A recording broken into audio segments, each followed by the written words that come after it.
against England in controversial fashion at the weekend in their sold-out semi-final in Auckland. But Christian Wolff doesn't think that will be the last time the players pull on the red and white.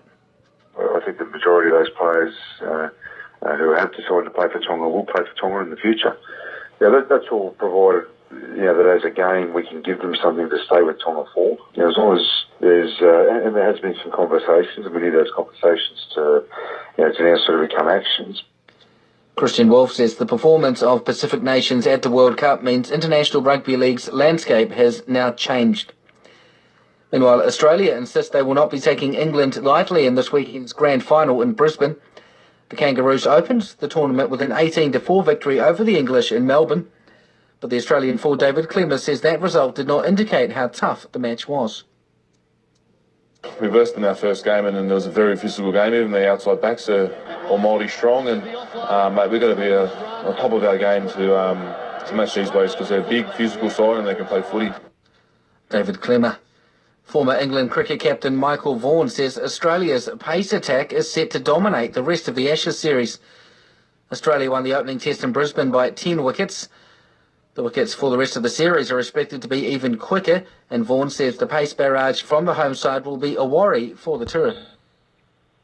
It does get you, I call it get your beans going. You start to get a little bit panicky at times because, for one, you can be hurt, you can be embarrassed, your ego gets tested.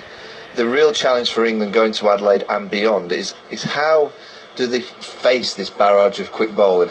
But the pink ball is the chance. The pink ball is the chance for England to get back into the series, and they have to win that. The second test begins in Adelaide on Saturday. Meanwhile, India dismissed Sri Lanka for 166 after lunch on the fourth day to win the second cricket test in Nagpur by an innings and 239 runs, putting them 1-0 up in the three-match series. Ravichandran Ashwin finished with figures of 4 for 63 in the second innings, helping him to overtake former Australian paceman Dennis Lillee as the fastest player in Test history to reach 300 wickets. The Kremlin says Russia will take steps to defend their interests of its athletes who were disqualified and stripped of their medals from the 2014 Sochi Winter Olympics for doping. The International Olympic Committee annulled the results of 14 athletes this month, stripping them of their medals and banning them for life from participating in future Olympics.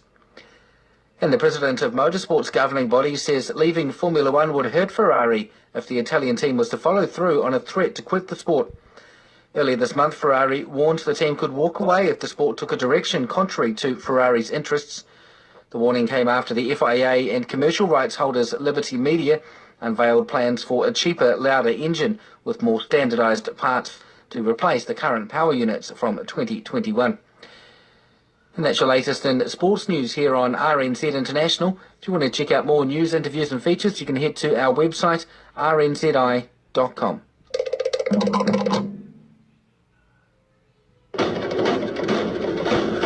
Bulavanaka, this is Dateline Pacific from RNZ International. I'm Don Wiseman. First up today, the importance Australia gives to the Pacific Islands in its foreign policy white paper is being welcomed as overdue, but it has revealed contradictions.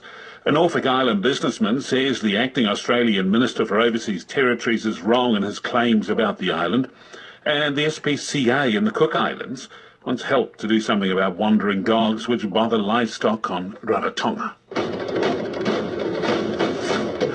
Australia's government released its foreign policy white paper last week, identifying the Pacific Islands as a key focus area. It's one of Canberra's strongest commitments to its backyard in recent memory.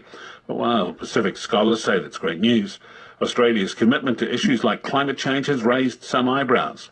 Jamie Tahana reports. The 130-page